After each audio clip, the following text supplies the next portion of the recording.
आपने समय निकाल कर एक सामान्य व्यक्ति का इंटरव्यू लेने के लिए इतने दूर से यहाँ पहुँचे, ये बहुत बड़ी बात है अपने आप। बाकी इन लोगों ने तो पाबंद कर दिया, उनको भी, सब लोगों को पाबंद कर दिया है कि आज़ाद समाज पार्टी का जो कैंडिडेट है वो मजबूत है, बेखौफ होकर लड़ने, स्वाभिमानी लोग हैं, डॉक्टर बाबा साहब अम्बेडकर को मानने वाले व्यक्ति हैं। हम कभी स्वाभिमान के साथ कोई समझौता नहीं करेंगे और मजबूती के साथ लड़ेंगे। आज ये लोगों को जातियों में बंटवा रहे हैं, आपस में झगड़ा करवा के, अलग अलग जातियों में करवा के अपनी रोटियां सेकने का काम कर रहे हैं। मैं तो चाह रहा हूं कि रिजर्वेशन में SC ST रिजर्वेशन में जो अनुसूचित जाति के लोग हैं उनको, कोई भी हो, किसी भी जाति का, सबको मौका मिलना चाहिए, सिर्फ मेघवालों को नहीं। भाई एडवोकेट चंद्रशेखर आज़ाद जी जब गलत होता है कौम के साथ, चाहे किसी भी जाति या धर्म के व्यक्ति के साथ, तो वो बिना किसी डर के बेखौफ होके लड़ने का काम करते हैं। और अब ये बौखला गए, इनको अब लग रहा है कि सीट क्लियर है नहीं, तो कभी बीजेपी का बता रहे, कभी बीजेपी वाले कुछ कहते हैं, कभी कांग्रेस वाले। रानीवाड़ा में जिस प्रकार से पहली बार युवा के चेहरे के बतौर मैं आगे आया हूँ और बहुत सारी समस्याओं का सामना भी करना पड़ रहा है क्योंकि हजम नहीं हो रहा है बड़े नेताओं को। नमस्कार, मैं हूं प्रदीप, आप देख रहे हैं थिंक 360। राजस्थान के उस इलाके में है जो गुजरात से सटा हुआ है। जी हां, नाम है रानीवाड़ा और यह जालोर जिले का हिस्सा है और जालोर सिरोही लोकसभा क्षेत्र का हिस्सा है। जालोर सिरोही लोकसभा क्षेत्र की पहचान है, सरदार बूटा सिंह ने उनको राष्ट्रीय स्तर पर पहचान दी जब यहाँ से वो 1984 में जीत के जब गए थे और गृह मंत्री बने थे देश के।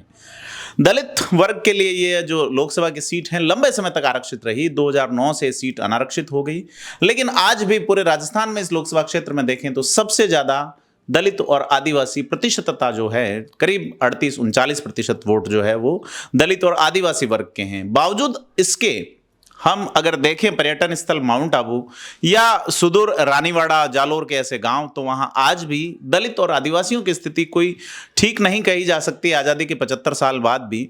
और अगर ओवरऑल पूरी राजस्थान की बात करें, जिसकी 200 विधानसभा सीटों पे इलेक्शन प्रपोज थे और अब 199 पे हो रहे हैं, तो वहां भी जो दलितों के लिए बजट है पूरा खर्च नहीं हो पाता। साथ ही जो दलित नेता जीत के राजस्थान में आगे गए हैं, लंबे समय तक लगातार जो जीत रहे हैं आरक्षित सीटों से, उनमें भी जीतने के बाद वही भाव रहता है जो कि दूसरे नेताओं का रहता है। राजस्थान में जब इलेक्शन की शुरुआत हुई थी 1951-52 में, जब पहले इलेक्शन हुए, और 57 में दूसरे जब विधानसभा के चुनाव हुए और ऐसे ही लोकसभा, तो उस समय व्यवस्था थी कि एक जो दलित आरक्षित सीटें थी उसमें एक विधायक दलित वर्ग से होता था, एक सामान्य या अनारक्षित वर्ग से होता था, लेकिन उस समय OBC नहीं हुआ करता था। लेकिन स्थितियां कुछ क्या रही, आज भी ये वर्ग जो है वहीं खड़ा है और राजनीतिक प्रतिनिधित्व के लिए ऐसे लोगों की तलाश कर रहा है जिनका आधार तय किया था बाबा साहब भीमराव अंबेडकर ने कि पिछले वर्ग से कोई भी पिछली लाइन में खड़ा हुआ व्यक्ति आगे आए और राजनीति में अपना एक मार्ग प्रशस्त करे। रानीवाड़ा में हमारे साथ एडवोकेट भरत कुमार मेघवाल हैं जो कि आज़ाद समाज पार्टी के प्रत्याशी हैं।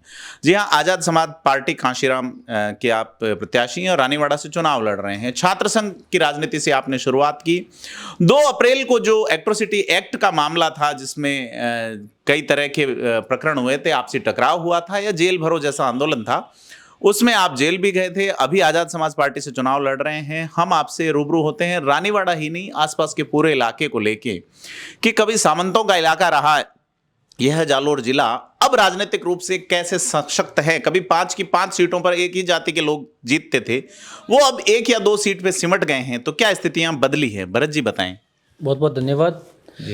देखिए, पहली बार अनुसूचित जाति जनजाति के एक आज़ाद समाज पार्टी ने भरोसा जताया है और हमने कई बार प्रयास किया कि जिन लोगों को मजबूत करते आए 75 साल तक, पहली बार मौका देंगे, लेकिन हमें लगा कहीं ना कहीं कि ये अपने वपोती समझ रहे हैं सीट को, तो इन्होंने दरकिनार कर दिया। जितने भी जो लीडरशिप थी, सारे लोग, उनको सबको दरकिनार किया। फिर पार्टी ने आज़ाद समाज पार्टी कांशीराम व राष्ट्रीय लोकतांत्रिक पार्टी संयुक्त प्रत्याशी मुझे रानीवाड़ा से बनाया गया और हमारे तमाम यूथ और तमाम जाति और धर्म के लोग साथ में रहकर हमने इस पहल को आगे किया है। रानीवाड़ा में जिस प्रकार से पहली बार युवा के चेहरे के बतौर मैं आगे आया हूँ और बहुत सारी समस्याओं का सामना भी करना पड़ रहा है क्योंकि हजम नहीं हो रहा है बड़े नेताओं को। समस्याएं आपको किस तरह की आ रही है? ये प्रत्येक व्यक्ति को रोकने की कोशिश करे, गांव-गांव जाके दुष्प्रचार फैला रहे हैं, कई आरोप लगा रहे हैं। किस तरह के आरोप, दुष्प्रचार? अब ये कह रहे हैं कि कभी कहते हैं कि अब ये बौखला गए, इनको अब लग रहा है कि सीट क्लियर है नहीं, तो कभी बीजेपी का बता रहे, कभी बीजेपी वाले कुछ कहते हैं, कभी कांग्रेस वाले। इनका देखो दोनों ही बड़ी पार्टियां, ये है कि एक बड़ा वोट बैंक जिसको वो मानते थे कि शराब की बोतल में खरीद लेंगे या कुछ पैसे देके खरीद लेंगे, वो अब सोच रहा है इतर जाने का और अपने ही बीच से एक ऐसे जनप्रतिनिधि को लाने का। राजस्थान में वैसे आपको बता दें कि 34 सीटें दलित वर्ग के लिए आरक्षित हैं। खेल तो हनुमान बेनीवाल का भी लग रहा है कि 34 में से 25 पे उन्होंने आरक्षित सीटों पे आरएलपी को उतारा है, वोट परसेंट उनको बढ़ेगा। चंद्रशेखर रावण को, आजाद को क्या मिलेगा पता नहीं, लेकिन चूंकि बात हो रही है उस वर्ग की जो पिछड़ा हुआ है, उनके नाम पे खेल कौन कर जाता है ये सभी जानते हैं। बसपा जो कि दलितों की पार्टी मानी जाती है, आज तक 1990 के बाद लगातार चुनाव लड़ रही है, एक भी दलित बसपा के सीट पे आज तक विधायक नहीं बना है। एकमात्र अनारक्षित सीट जैसलमेर से एक दलित जीत के आते हैं कांग्रेस से। बिल्कुल एसटी की सीटों पे जरूर, एसटी के लोग जरूर अनारक्षित सीटों पे बड़ी संख्या में आते हैं। क्या वजह है कि दूसरा जो अनारक्षित वर्ग है या ओबीसी वर्ग है वो वोट नहीं करता दलित प्रत्याशियों को? देखिए, वो चाहता है कि जो कमज़ोर तबका है वो वहीं रहे, ताकि उनका जो वोट बैंक है वो हमें प्राप्त हो। और बरगला कर चुनाव में, जब चुनाव नज़दीक आते हैं और चुनाव में दारू पर के नाम पे या गाड़ी की फ्रंट सीट पर बिठा के या माला साफा पहना के, ये जो कमज़ोर, ये भरोसेमंद कौम होती है, ये जल्दी भरोसा कर लेती है। और ये कौम ऐसी है जो हमेशा दूसरों को उच्च कुर्सी पर बैठने का नज़रिया रखती है कि भाई सामने वाला। लेकिन अब चेंज हो गया, सब चीज़ें समय के साथ परिवर्तन हो गया है। भाई एडवोकेट चंद्रशेखर आज़ाद जी जब गलत होता है कौम के साथ, चाहे किसी भी जाति या धर्म के व्यक्ति के साथ, तो वो बिना किसी डर के बेखौफ होके लड़ने का काम करते हैं। और आज आज़ाद समाज पार्टी को मजबूत करने का अनुसूचित जाति, जनजाति, SC ST और तमाम जो न्यायप्रिय लोग हैं, उन लोगों की जिम्मेदारी है कि भाई एडवोकेट चंद्रशेखर आज़ाद जी को मजबूत करें, ताकि अन्याय के विरुद्ध में हमेशा मजबूती के साथ लड़ सके। यहाँ कांग्रेस से लड़ रहे प्रत्याशी रतन देवासी, वो भी तो पिछड़े वर्ग से आते हैं, काफी पिछड़ा हुआ है उनका समाज। तो चूंकि दलितों को वैसे कांग्रेस मानती है कि भाई ये तो हमारी बपौती है, हमारे ही वोट बैंक है, तो क्या कॉन्फ्लिक्ट हैं आपके और यहाँ कांग्रेस प्रत्याशी रतन जी के बीच में, या उनको आप हिडन सपोर्ट में हैं ऐसा कुछ? देखिए, मैं बुद्ध को मानने वाला व्यक्ति हूँ और बदले की नहीं, बदलाव की सोच रखता हूँ। हमने 2003 से इनका साथ दिया, मजबूती के साथ दिया। और देखो, रिजल्ट जो लड़ता है, हारता भी है, जीतता है, दो अलग पहलू है, वो एक अलग से है। लेकिन हमने मजबूती के साथ इनका साथ दिया। लेकिन पहली बार मैंने युवाओं के सहयोग से पहल की और निवेदन किया। एज ए रतन जी मेरे बड़े भाई है, मैंने निवेदन किया कि भाई साहब, अब 4-5 बार आपको मौका मिला, एक बार अनुसूचित जाति जनजाति किसी भी व्यक्ति को जो आपका सहता है, आपका करीबी है, उनको दो, लेकिन मौका तो दीजिए। आप टेंडर में भी सारे अपने जो करीबी है उनको देते हो। SC ST की कितने लोगों के पास टेंडर है रोजगार के लिए, और जितनी भी जमीन है उन पर अतिक्रमण किन किन लोगों का है, कम से कम उनमें तो आप हेल्प कीजिए। मुकदमों में कहीं गलत होता है, वहाँ आप सहयोग करिए, लेकिन कहीं ना कहीं दरकिनार कर देते हैं। 4 साल इनके फोन। बीजेपी वाले करते हैं काम आपका, या बीजेपी से कोई उम्मीद नहीं, हमारी तालमेल नहीं, विचारधारा भी अलग है। बीजेपी और हमारी विचारधारा, जो महापुरुषों की विचारधारा है, उनका कोई तालमेल नहीं। वो कभी से नाराजगी रतन देवासी से सीधे तौर पे? बिल्कुल नाराजगी है, क्योंकि मौका दिया, एक बार इनको मौका देना चाहिए, बड़ा दिल रखना चाहिए, या फिर यूथ को मौका देना चाहिए। हमने तो पहले भी कहा था, हमने 14 अप्रैल को घोषणा की थी तमाम लोगों के बीच में कि भाई अब बहुत हो गया, 80-90 हज़ार वोट आज एक तरफा आते हैं, तो सीट निकल रही है। तो मैं तो मेरे तमाम उन न्यायप्रिय लोगों से, उनमें सारे जाति और धर्म के लोग जो वास्तव में परिवर्तन चाहते हैं, जो पिछड़े लोग तो हर जाति में बिल्कुल मानते हैं, तो उनको भी मौका मिलना चाहिए। मैं तो ये चाहता हूँ कि हर 5 साल में आदमी बदलना चाहिए, हर एक को मौका मिलना चाहिए। जो कम जनसंख्या के लोग हैं वो फिर ठगा महसूस करते हैं, जो कम जनसंख्या, जो छोटी छोटी जातियाँ हैं, उनको भी मौका मिलना चाहिए। अमेरिका में एक सिस्टम चलता है कि आप 2 बार से ज़्यादा राष्ट्रपति नहीं रह सकते। आप कितने ही लोकप्रिय हैं, 4 साल टेन्योर है, 8 साल में आप बुश हैं तो भी बदले जाएंगे, ओबामा हैं तो भी बदले जाएंगे, और ट्रंप हैं तो भी बदले जाएंगे। लेकिन यहाँ चूंकि एक बार बन गए, तो लोकतंत्र में राजा जो है उसका धर्म है राजा बनना, राजा बने रहना, और किसी और को राजा नहीं बनने देना। तो वही अनुसरण हो रहा है। हम तो चाहते हैं कि लोकतंत्र की खूबसूरती जो बनी हुई है वो बनी रहे, और सारे लोगों को मौका मिलना चाहिए, चाहे जनरल का व्यक्ति हो, चाहे SC ST OBC माइनॉरिटी का व्यक्ति, तमाम जो भारत के निवासी हैं, उन तमाम लोगों को जिन्होंने। इस लोकसभा क्षेत्र में 2 सीटें तो है दलित वर्ग के लिए आरक्षित, आपकी रेवदर है, जालोर है। आप देखिए, मैं दूसरी सीटों की बात नहीं, क्योंकि हम रानीवाड़ा के लोकल हैं यहाँ के, और मैं रानीवाड़ा की बात करूँगा। रिजर्वेशन सीटें वहाँ हमारे लोग हैं, और वहाँ पर भी राजनीति होगी। आप देखिए, जहाँ पड़ोसी ही रानीवाड़ा से लगातार 4 बार से एक विधायक जीत रहे हैं बीजेपी से। हाँ तो क्या डेवलपमेंट हो रहा, क्या वहां के दलितों का उत्थान हो गया है या कुछ? देखिए स्थितियाँ सब जगह एक जैसी है। अनुसूचित जाति जनजाति की दलित शब्द तो एक असंवैधानिक शब्द है, लेकिन मैं संवैधानिक शब्द का प्रयोग करूंगा। अनुसूचित जाति जनजाति की सब जगह एक जैसी स्थितियाँ हैं। जो लीडरशिप तैयार होती है वो थोपे जाते हैं, जनता को पूछ के नहीं कि भाई हम आपका नेता ऐसा भेज रहे हैं, ये अपने आप थोपते हैं। और आप देखिए ना रेवदर में अब नीरज जी को वहाँ टिकट मिलना चाहिए, लेकिन चेंज कर दिया। मैं तो चाह रहा हूँ कि रिजर्वेशन में SC ST रिजर्वेशन में जो अनुसूचित जाति के लोग हैं उनको, कोई भी हो किसी भी जाति का, सबको मौका मिलना चाहिए। सिर्फ मेघ वालों को नहीं, सारे लोगों को मौका मिलना चाहिए। पर हो तो नहीं रहा है ये। लेकिन ये देखिए, यही तो पॉलिटिक्स है, यही तो गंदी राजनीति, यही तो है। इंटरनल एट्रोसिटी भी है दलित वर्ग में एक, कि वाल्मीकि के यहाँ पे कुछ बड़ी जातियां जो कि SC ST में हैं वो नहीं जाती, वो किसी और जो अलग अलग कास्ट हैं उनका थोड़ा सा एक नज़र तो आता है। बिल्कुल, जो महापुरुषों की विचारधारा से बिलोंग करता है, उनको मानता है, पढ़ता है, वो लोग नहीं। लेकिन अभी तक वास्तव में महापुरुषों की विचारधारा घर तक नहीं पहुंची, ये तब समस्या सामने आती। बाकी आप देख लीजिए, जो मूवमेंट को आगे बढ़ा रहे हैं, जो विचारधारा के लोग हैं, वो हर जाति को अपना मानते हैं। जालोर में वैसे पढ़े लिखे और जो SC ST वर्ग के युवाओं में इस तरह की जागरूकता पहली बार लगभग चुनाव में देखने को मिल रही है। हालांकि खड़े होते हैं और खड़े किए जाते हैं, पर एक आरोप आप पे लग रहा है कि बीजेपी की B टीम आपको कांग्रेस वाले बता रहे हैं।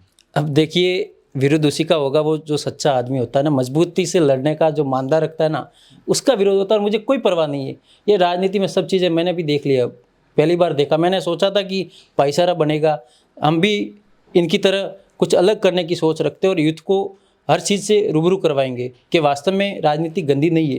लेकिन हम देख लिया बहुत दलदल है, लेकिन इसलिए हम नहीं छोड़ेंगे कि दलदल है, उसको साफ करेंगे और मजबूती के साथ लड़ने का काम करेंगे। और हमने ये बहुत सारी चीज़ें देख ली, अब कोई फर्क नहीं पड़ता, मजबूती के साथ लड़ेंगे, यूथ साथ में। और मैं तो आपके माध्यम से एक निवेदन करना चाहूँगा रानीवाड़ा की आवाम को, कब तक इन लोगों को बपूती समझ के जो बैठे हैं पार्टी में, आप दोनों पार्टियों में देखिए, बहुत सारे ऐसे जो कर्मठ योद्धा हैं जो इस पार्टी को सींचते हैं, मेहनत करते, दिन रात मेहनत करते, उन सबको दरकिनार कर दिया। वो आज उन पर क्या बीत रही है।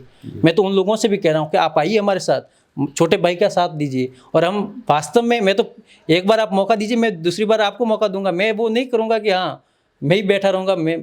हम तो चाहते हैं कि सब लोगों को मौका मिले। देवड़ा और देवल परिवार यहाँ लगातार विधायक रहे हैं, पहले रतन जी से पहले, उससे पहले कड़बी भी बहुत लंबे समय तक रत्नाराम चौधरी जी जो रहे, तो वो OBC वर्ग से थे, ये अनारक्षित वर्ग से हैं। तो क्या लगता है कि मौका तो OBC को रतन देवासी जी को भी दिया गया है, रत्नाराम जी को भी दिया गया है, यहाँ से पहले भगराज चौधरी भी रहे हैं जिन्होंने झंडा बुलंद किया, तो स्थिति क्यों नहीं बदली? चाहते ही नहीं लोगों को गुमराह कर दिया जाता है। अब आप देखिए, इन लोगों ने विकास किया होता तो आज गांव-गांव जाके इनको प्रचार करने की जरूरत होती। जो आदमी काम करता है उनको जरूरत ही नहीं है, उनको तो जानते हैं लोग। लेकिन आज ये लोगों को जातियों में बंटवा रहे हैं, आपस में झगड़ा करवा के, अलग अलग जातियों में करवा के अपनी रोटियां सेकने का काम कर रहे हैं। ये लक्ष्मण देवासी हत्याकांड क्या है, जाति से याद आया? देखिए, वो सांसुर का मामला है और रानीवाड़ा इफेक्ट तो हो रहा है उससे, इफेक्ट थोड़ा बहुत असर होगा, लेकिन ये एक राजनीतिक माहौल खराब करने का। बाकी देखिए, प्रोसीडिंग जो कानूनी प्रक्रिया, वो तो उस हिसाब से वो काम का होगा। जी। क्या विश्नोई और देवासी कोई ऐसा कॉन्फ्लिक्ट है वहाँ पे? अब ये मैं इस पे ज़्यादा चर्चा नहीं करना चाहूँगा, क्योंकि ये एक इशू आपका बड़ा है जिले वाला, जिला मुख्यालय सांचौर का जो है, क्या फर्क पड़ेगा? नहीं, बहुत ज़्यादा फर्क पड़ेगा। दोनों नेताओं को इस बार जनता ने ठान ली है, क्योंकि दोनों ने लोगों को बरगलाया है, बेवकूफ़ बनाया है। 53-54 दिन धरने पर मैं भी वहाँ बैठा था। और दोनों, नारायण सिंह देवल, रतन देवासी, बिल्कुल। और रानीवाड़ा की तमाम आवाम, सम्मानित आवाम वहाँ बैठी, और तमाम सरपंचगण सबने सहयोग किया, और पूरे रानीवाड़ा विधानसभा के तमाम लोगों ने सहयोग किया। अब हर रोज़ वो कह रहे हैं कि मुख्यमंत्री जी से मिलाने का काम करेंगे हम, लेकिन 53-54 दिन वहाँ बैठे रहे, किसी ने कुछ भी नहीं किया। सिर्फ आते थे जब भीड़ लगती थी कि हाँ अब भीड़ है, भाषण दे के, बेवकूफ़ बना के, तालियां बजवा के फिर रवाना हो जाते। मैं इस बात को आपके माध्यम से कहना चाहूँगा कि अगर रानीवाड़ा की जनता आशीर्वाद देती है और ताकत देती है, तो हम बिना किसी डर के रानीवाड़ा को जिला बनाने में कोई कसर नहीं छोड़ेंगे। रानीवाड़ा जिला बनेगा। वोटों में क्या कोई फर्क पड़ेगा? बहुत ज़्यादा। यूथ चाहता है कि परिवर्तन हो और बदलाव चाहता है रानीवाड़ा की जनता। दोनों से पक गई है, कभी इस बार कभी उस बार। अब जनता चाहती है कि कोई नया चेहरा है जो काम सिर्फ विकास के नाम पर काम हो, जाति के नाम पे नहीं। जातियाँ अपने अपने जगह ये जातियों पर राजनीति करें, हम तो चाहते विकास पे हो। देखिए ना, आप कोरोना में जिस प्रकार से मृत्यु हुई थी, लोग मारे गए ऑक्सीजन की वजह से, आप रानीवाड़ा में ऑक्सीजन प्लांट की बात क्यों नहीं करते हो? आप कॉलेज यूनिवर्सिटी की बात क्यों नहीं करते हो? आप चिकित्सा को बढ़िया बनाने के लिए, बेहतर बनाने के लिए क्यों नहीं सोचते हो? आप स्कूलों में क्यों निरीक्षण करने के लिए नहीं? फसलें यहाँ की गुजरात बिकती है, हाँ, बहुत सारी समस्याएं हैं, बहुत सारी। कोई फूड प्रोसेसिंग यूनिट और तमाम इश्यूज हैं यहाँ के। एक बार मौका मिले सब चीज़ें समाधान कर देंगे, सब मिल के करेंगे, पूरा यूथ और बुजुर्गों के आशीर्वाद से सब चीज़ें, और रानीवाड़ा ऐसे खूबसूरत बनाएंगे जो शांति और अमन के नाम से जाना जाएगा। ये 2 अप्रैल का क्या मामला था और उसके बाद चीजें ठीक नहीं हो पाई? दलित वर्ग में खासा आक्रोश है मौजूदा विधायक के प्रति भी और जो कांग्रेस सरकार के प्रति भी, क्योंकि रतन देवासी यहाँ से विधायक नहीं थे। देखिए, ये पूरे भारत का मामला था और ये पूरा प्रायोजित था। और 2 अप्रैल में, मैं तो आज भी कह रहा हूँ, जब भी समाज के साथ गलत होगा, किसी भी जाति या धर्म के व्यक्ति के साथ जब भी गलत, बिना डर के बेखौफ होकर लड़ाई लड़ने का काम करेंगे और विचारधारा के साथ कोई कंप्रोमाइज़ नहीं करेंगे। हम स्वाभिमानी लोग हैं, डॉक्टर बाबा साहब अम्बेडकर को मानने वाले व्यक्ति हैं। हम कभी स्वाभिमान के साथ कोई समझौता नहीं करेंगे और मजबूती के साथ लड़ेंगे।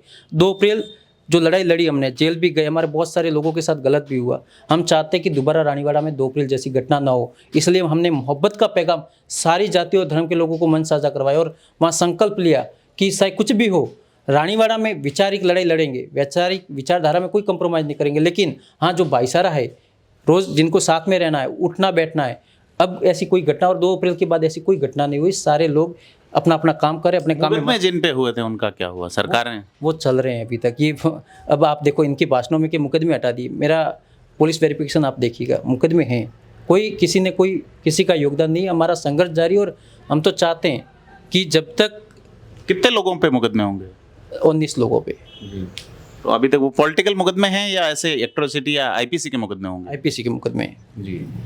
तो और रानीवाड़ा में जो स्थिति है उसको लेके, चूंकि रतन देवासी 2008 में विधायक रहे, उसके बाद रानीवाड़ा की जनता ने नहीं चुना उनको, तो सीधे उन पे कैसे कह सकते हैं कि उन्होंने काम नहीं किया?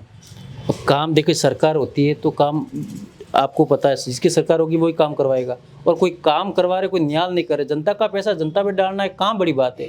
जनता ने मौका दिया और बार बार जनता ने मौका, जनता भी समझ दिया, अब समझदार हो गई है। अब इस बार देखना, दोनों को टक्कर देंगे हम और मजबूती के साथ। रानीवाड़ा की आवाम समझ चुकी है, जाति और धर्म से ऊपर उठ कर अब विकास पर बात होगी, सिर्फ विकास पे बात होगी। भीनमाल से रानीवाड़ा का सफर काफी दुरूह रहा, सड़क की बहुत बुरी स्थिति है, होनी चाहिए विकास पे बात। और करीब 15 साल से इस रास्ते से राब्ता है मेरा, और सड़क वैसी की वैसी हैं। सरकारें, चेहरे, नेता, पार्टियां बदलते हैं, लेकिन जब बात करते हैं हम आज़ाद समाज पार्टी के प्रत्याशी से, तो बात वो भी यही कह रहे हैं कि डेवलपमेंट पे बात होनी चाहिए। उम्मीद करते हैं डेवलपमेंट होगा, और इस उम्मीद के साथ आपसे अपील करते हैं कि आप हमारे चैनल को सब्सक्राइब जरूर करें।